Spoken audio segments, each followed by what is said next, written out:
So, nung binato mo siya ng toothbrush dahil masakit na yung mga malulutong na salita niya, gumanti siya at Oo, yun po ang naging dahilan. Nagsabunutan po kami. Hindi ko po si masabunutan dahil wala po siyang buhok. Yung damit na lang po.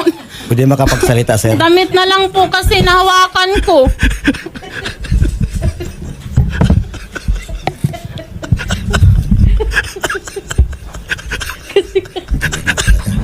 sabi mo kasi ba, nagsambunutan kami. Paano sambunutan?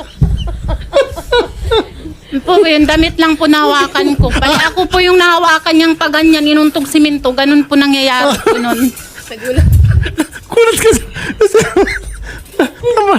Diyos ko po.